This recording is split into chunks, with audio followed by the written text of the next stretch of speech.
Okay, so students, I want to introduce you to Paul Foster, who is the author of On Top of the Mountain that you're reading. So we're going to ask a few questions of him. So first, maybe just share a brief biography. Well, I actually got started in the travel and tourism industry back in 1985. And it was really kind of just an interest. I'd always had sort of a fascination with airplanes and aviation ever since I was a young child, and had an opportunity to take a few trips with my parents, vacations and things of that nature, but just really enjoyed it. So I became friends with some people that worked at a local travel agency in a neighborhood mall. And I started learning a little bit more about the computerized reservation system. And back in those days when they still created colorful brochures and things of that nature, it was a chance to really dream a little bit, just looking at the brochures of all the different places around the world and say, I'd love to visit or this is a place I would like to see, or, something along that line. As the 1990s grew and my career aspirations grew, I started getting more involved in the corporate travel side of the aspect, and learning a little bit more about how corporate travel worked, how companies who had to, their employees traveled for a living and how that worked, and spent some time in that. And in the late 90s, I got really involved in the technology side of the house, where online booking tools became prevalent. Ticketless travel became more of a common thing. There were no longer airline tickets that you had to worry about forgetting that you were on your way to the airport. Oh, did we forgot the tickets?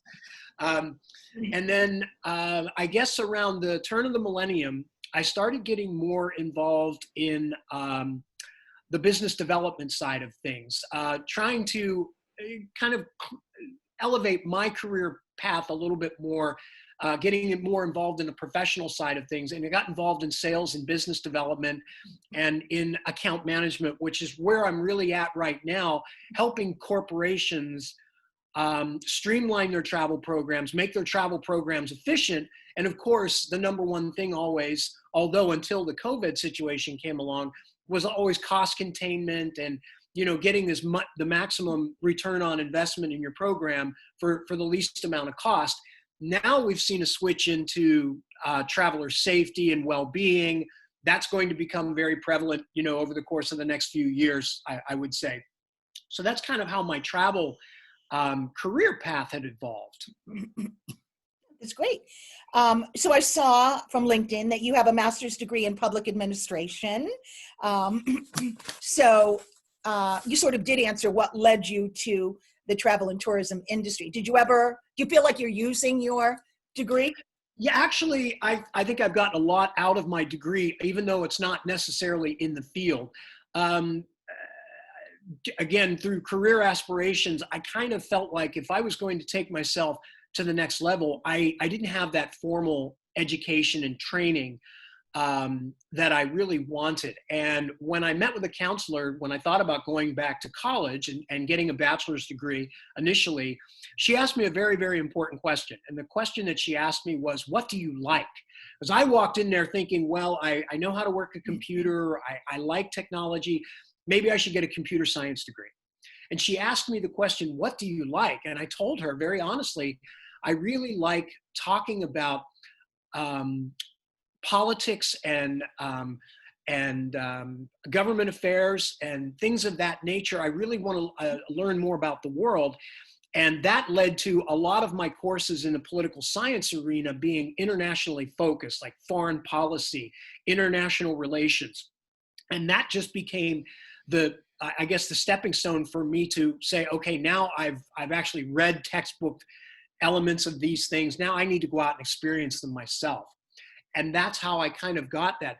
Where my education really pays off now is in how I do presentations, how I do speaking engagements.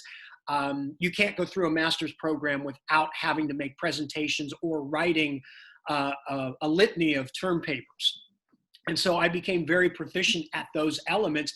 And that's really where the writing aspect kicked in for me, was all that experience. And so now I understand different cultures. I understand how to talk to people differently who have different learning experiences. And I can generally very quickly, when I talk with someone, kind of get the idea of what kind of a person they are. Are they very, very kind of set in their ways as far as how they take direction? Are they very open to new ideas? And political science really has nothing to do about voting. It's more about human behavior. And as you know, we have many types of human behaviors out there. Yeah. So what was your purpose in writing On Top of the World? You know, what, I know you wanted to chronicle, you know, all of your trips, and it's certainly a wonderful memoir for you, but did you have another purpose in mind? Well, On Top of the World is actually my third book. I have 2 prior books that I wrote. And the first book that I'd always had sort of a feeling that I kind of had a story to tell. I wasn't sure which story that was. So my first book, Everyone's Entitled to My Opinion, is actually a collaboration of essays, blog articles that I had been writing. I had been writing a blog with the same title, Everyone's Entitled to My Opinion, just about many different things in life, whether it's pop culture, politics, education, religion, whatever struck me for the day that I kind of wanted to just sort of spout off about, if you will. It was really an opinion column. But I always tried to present all the sides, and not just, even though I might take a side, I wanted to present what the other side was. Well, what really started me thinking about getting the book done was I had read a book, basically Charles Krauthammer's book, which was very, very well selling. All the Things That Matter, I think was the name of his book. But when I read it, it was like, well, this is just a collection of articles and op-ed pieces that he's written over 20 some years. I said, I already have that. So I put that together, and that's what became my first book. So really my first book was a book that I had to see that I could do it. I could actually publish a book. The book that I really wanted to write was kind of a self-help book, which was my second book, sort of focusing on people that have hidden success factors that they don't realize, because so many people seem to think that the success piece is all about money or a title and a career and all this. And I've read many self-help and self-improvement books and things, but they were all written by somebody who didn't write it until they came up with the world's next greatest candy bar or nutritional thing or whatever they did to make themselves this success. They never wrote about actually trying to achieve it. And here I was thinking, well, I've got to do something. And then I started realizing about my hidden successes. But that was the book that I wanted to write. On Top of the World is the book that I was really meant to write, because that's the one where all the experiences lie. And from the first 2 books, I had a lot of people tell me, you really tell a very good story. You're a good storyteller.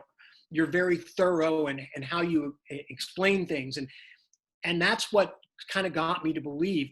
And I came up with the idea right before I was taking my trip to China 3 years ago, that I really have done a lot in terms of traveling around the world and experienced a lot. And this is what I want to not only talk about the trips, but talk about how they changed me and how they shaped me as a person, going through the periods of a single individual to a young married individual and raising a family with 3 daughters and all these different things, and how those glamorous trips that were early on changed to Disney World and a variety of other things when you have children, and to the point where then you have adult children and grown. And now you go back into this mode where I'm at now, which was kind of this adventure thing of all the things that I've really wanted to do, but chose not to put them off for some magical retirement age where people tend to think they can fit an entire lifetime of desires into a few years. And so that's really how On Top of the World came about. But the idea came from my trip to Mount Everest. So you've held a number of different positions in the travel and tourism industry. Is there one that stands out as your favorite? Well, anything revolving around the technology piece, because I've gravitated definitely more towards technology and computers and online booking tools. That's really my specialty, was helping companies convert from the traditional telephonic models that had higher service fees and longer processing times to transitioning to a more of a self-service, a SaaS model, if you will, of getting travel done. As you know, when I started in the business, people came to me to have them book travel and do all kinds of things. Now, most people just go right online and take care of pretty much anything. There's still things that you really need to have a good consultant with, and that can never replace a quote unquote really solid travel agent. But much of what you do now in travel can be done online, and with a little bit of research yourself, you can really take care of things on your own. So you seem to have thoroughly researched the sites that you do visit, knowing, what sites you want to see, etc. How do you do that research? A lot of the research, of course, is done through the internet. But I do believe, first of all, the reason that I do that is I think it enhances the experience, so that if you can anticipate many things that someone else has experienced, it will make your trip that much better. And I know that my trip through 3 weeks in China, last year was through Russia, and just recently back from Egypt.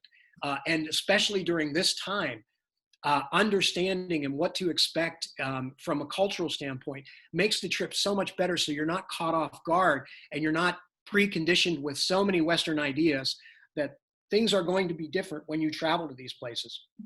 So how I do that, the number one thing that's been beneficial to me is the YouTube videos. As you know, I have my own YouTube channel that I share my experiences with, but whenever I decide to go somewhere, I immediately go there and see what you can expect, because quite frankly, I think the perceptions of particularly the places that I often travel to, the mainstream media is not giving you an accurate portrayal of what is going on and how things are. I've had people look and talk to me and ask me about being scared about traveling, and with all the unrest in the world. The reality is right now, most of the unrest in the world is in this country. It's not all around. There are some hot spots, don't get me wrong. There are places out there that I certainly wouldn't go to right now for a number of reasons. But a lot of the things that are being portrayed, we seem to think that everything here is wonderful and rosy and everywhere else in the world is not.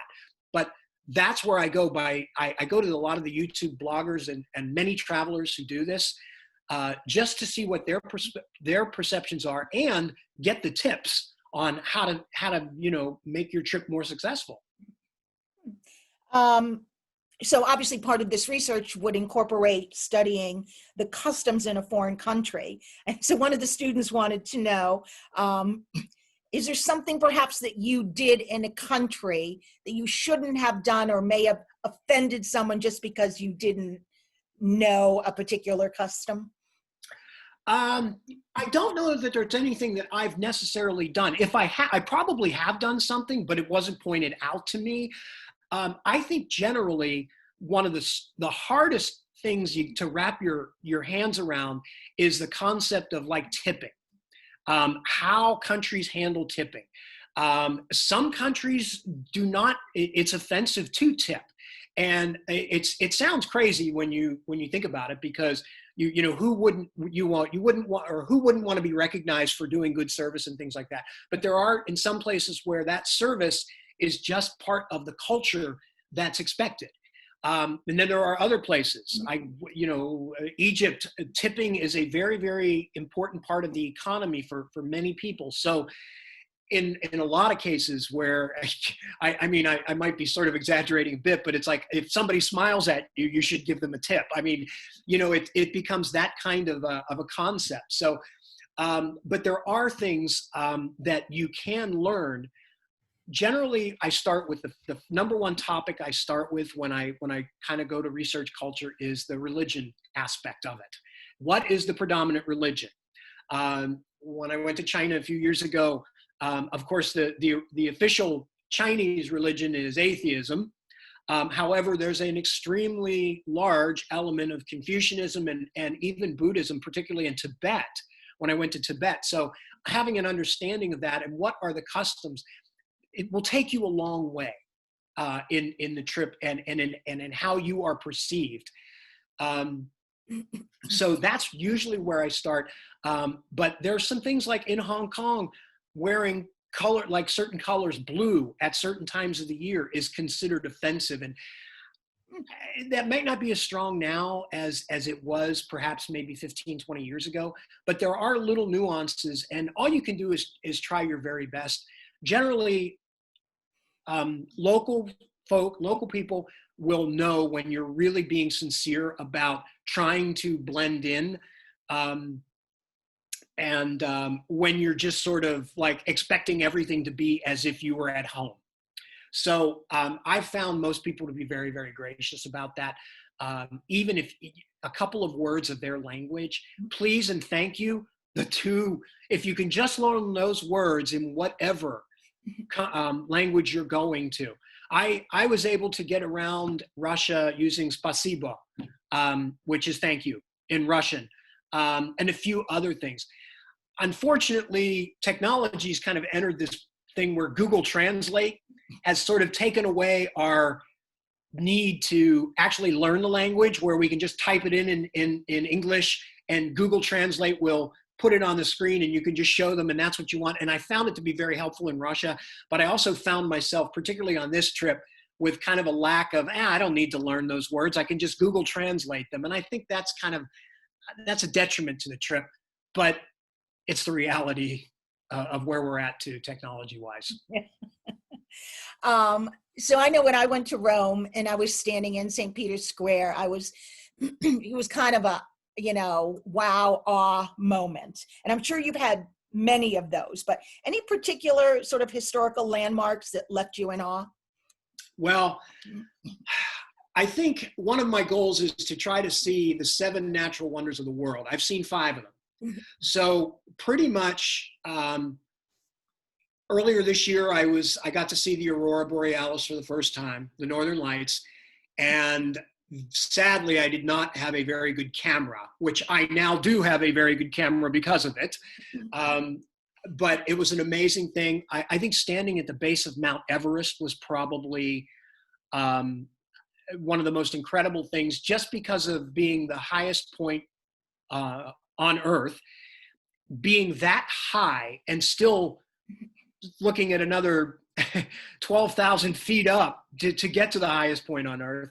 But from a man-made standpoint, the Great Wall of China, and even just 2 weeks ago, the pyramids of Giza, all of those different things. And some of those things I've actually acquired kind of just accidentally, but I'm now on a path of perhaps seeing the 7 ancient wonders of the world, the man-made elements, because of being to Rio de Janeiro and actually seeing and being at the Great Wall of China. Certainly the Great Barrier Reef was extremely impressive as well. So the natural elements probably, I think, have left me in awe, but certainly there's been many man-made places that I've seen, and even some of the most famous museums, the Hermitage Museum in St. Petersburg, incredible, just incredible to see. And of course, I've been to the Louvre and just recently the Egyptian Museum. So I try to see some of those elements as well too. And each of them has their own magical element, but probably Mount Everest, just because it's sort of like the pinnacle. There isn't any place you can go any higher than Mount Everest, at least not that we're aware of yet. We had a guest speaker a couple weeks ago, a woman who had been a tour operator for 32 years, and had been, I think she said, to 32 countries or somewhere in that neighborhood. And she mentioned the Heritage Museum. She, really said that was one of her highlights of all the trips that she had taken. Ever visited a country where you felt maybe that people were not particularly fond of Americans? There have been some instances, and unfortunately this one does pop up a little bit on a lot of people's radars. I would say that I probably have received the least warm response in probably France. but again, and I do take extra care to, again, practice a little bit of French and things. I worked for a company that actually was headquartered in the south of France. So I was there several different times, and I've been to Paris quite a few times as well. And I would have to say nothing overly blatantly outright, but just, well, they didn't seem very interested. I had a couple of people gave me the wrong directions, whether they did that on purpose or not. It's, you know what, I'm not going to let that dissuade me from my overall experience. But I have found in places, because I often go to places that a lot of Americans don't go to, they are so happy to experience or meet Americans for the first time. My trip to Egypt, I met several people who had never met an American before, and they were just kind of in awe. And then when I tell them I live in California, they seem to think that that's like, the one step below heaven. And unfortunately, the reality is California's got its issues as well. But yeah, I would think that there's been very few of them, but a couple of them maybe have just kind of rubbed me the wrong way, but not many. Well, that's good to know. Is there a place that you would not want to visit at all, or not perhaps want to go back? Yeah, I don't. This one's a kind of a tough one because there may be somebody who might not understand why. I guess right now, if I had to say there's one place that I haven't really had a burning desire to go to, it would probably be India. Even though many people go there and say that it's wonderful, the elements that are involved with going there, it's a somewhat of a difficult visa experience in terms of, getting the visa, but then there's the medical elements of the vaccinations and shots that you need. And actually there's in many places in Africa that you need to really, have some of those things done as well too. But that's probably one of them. North Korea, obviously, for the situation right now, I actually had an opportunity a few years ago before they shut down the U.S. passport thing to actually go for a couple days on one of those tours. But I kind of asked myself, why? What would be the reason for me to go, other than to say I've been there? And that wasn't really a compelling enough reason. If things were to open up a little bit better, I might reconsider it, because I have been to South Korea and I'm sure it's night and day in terms of, from an economic standpoint. But in terms of a place that I've been to that I might not want to go back to, I was not overly impressed with Brazil. But unfortunately, that's one of the places that I got food poisoning in the late 80s. I remember that, yeah. And that sort of jaded me a little bit to where I think I got enamored with Rio de Janeiro by the movies in Hollywood. And when I actually experienced Rio, it wasn't Hollywood. It was reality. And so I think that was a little bit disappointing. But I got to see Corcovado and, Sugarloaf Mountain and the harbor, which is, of course, one of the 7 natural wonders of the world. So it was an experience, and actually experiencing that illness also kind of said, hey, you got to be a little bit careful and a little smart, and you can't just turn on the tap water in any country you go to. And no, I don't know if that was what caused that, but bottled water became much more of a priority when I traveled based on that experience. Do you think traveling can make one a better person? Absolutely. There is no doubt that my life has been so enriched by the experiences that I have actually traveled, because in many cases I've discovered the truth about things. And when I hear news or newscasts, or I read articles that come out of what are considered to be very respectable news sources, and all I can say is I read the fallacies, or I hear the fallacies that are being portrayed, and I know what the realities are of these. It gives me a feeling of knowing how much more enriched I've been because I've experienced them. I have many, many friends that communicate to me from around the world just from traveling. And they are very, very I mean, they're not lifelong friends, but we communicate now because of the technology that allows us to do that. I can communicate with them as much as I can communicate with somebody I went to high school with who lives, 2,000 miles away. So what's next on your bucket list? You did mention the other wonders of the world. Yeah. In terms of bucket list, number one thing now is, because Africa was my sixth continent, I must go to Antarctica. So that would be my seventh continent. So I already have a path of how I'm going to do it.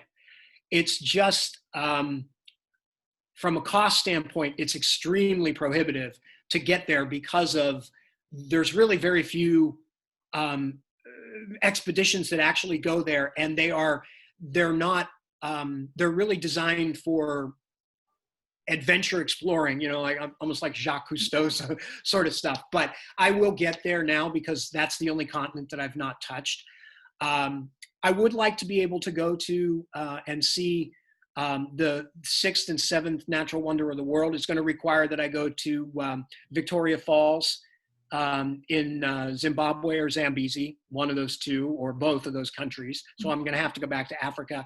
The other one is the volcanic crater, which is near Zihuatanejo in Mexico. I think it's called Putacan. If I get to Victoria Falls, then I'll probably make it a mission to get and see that seventh one. My daughters have become very interested in wanting to take an adventure with me. And I've been somewhat reluctant to actually take them on some of my trips because they're very different in what they like. Some of them like the sightseeing, others like more of a tropical, just let's go hang out on the beach thing. And what I couldn't do was have them arguing. Well, one wanted to go to the Great Wall and the other one wanted to go to the Great Mall. So, I've kind of done these on my own. But I've talked with my daughters about maybe going to Thailand in the spring because they want to see the elephant sanctuary and the tiger sanctuary. And I said, well, I've never been to Thailand, so that will be something we could consider. I do need to go to Israel. I had that planned on this particular trip that I just recently took. Unfortunately, they did not open the borders along with Jordan. So I had to sort of alter the Jordan-Israeli piece of the trip, and it just became all of Egypt. But I will get to the Holy Land and see some of that. I also want to see Petra very much in the country of Jordan. So I'm assuming you've been to Boston, Massachusetts. Is there a favorite thing you like to do here? Absolutely. I actually worked for e-travel for a few years, which was actually became a division of Amadeus, and they were headquartered in Waltham. So I would travel to Boston 4 or 5 times a year, the minimum, just for meetings and so forth.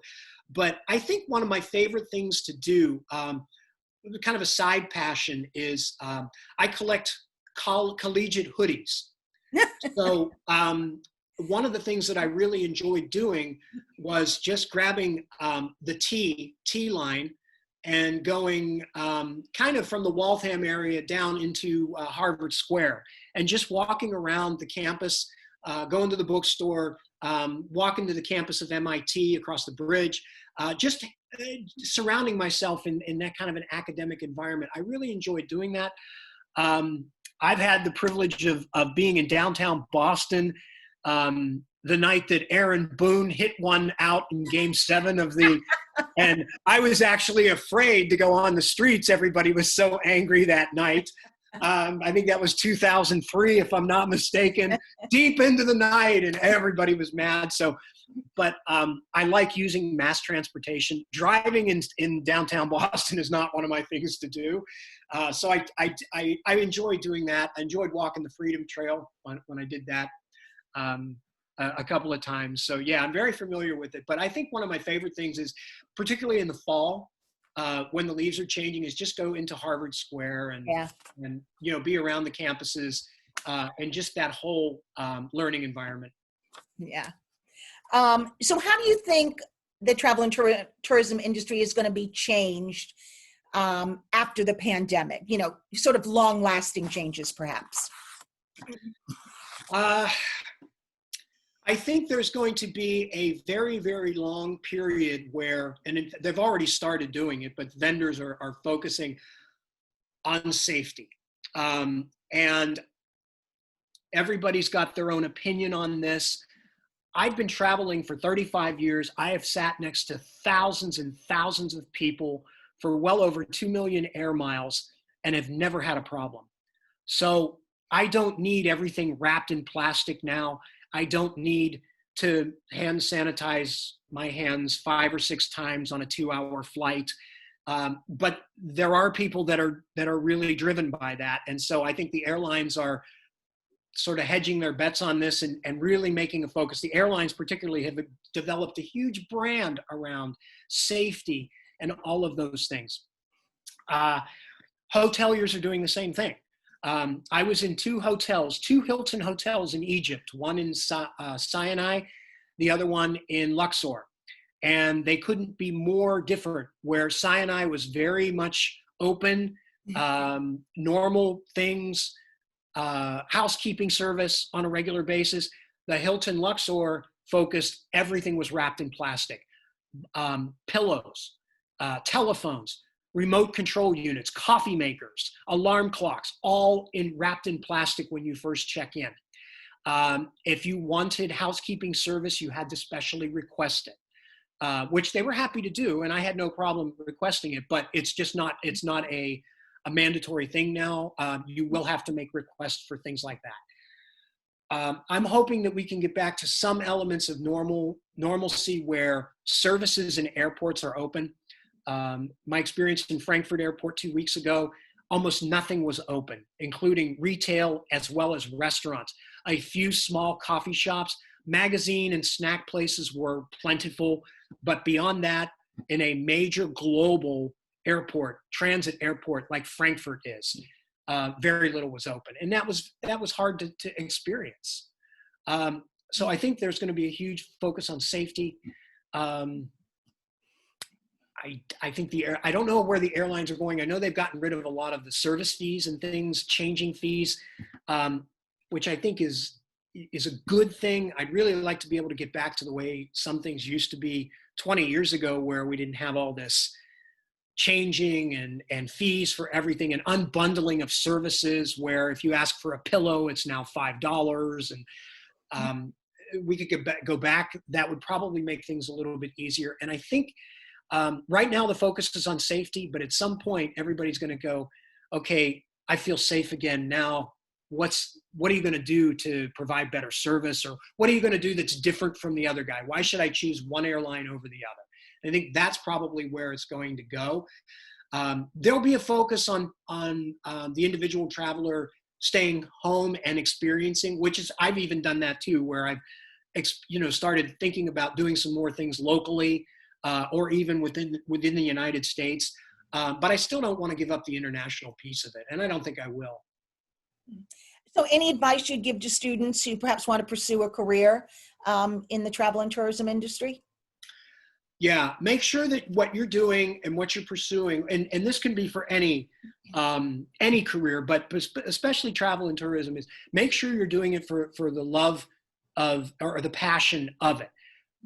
Don't chase the dollars right away, because in my experience, when you get very good at whatever you do, the dollars will come eventually. People will start to recognize your experience and your passion for what you're doing. And that will lead to the increases in salary. And I've communicated that I constantly am imploring that to my daughters, about doing what you're passionate about.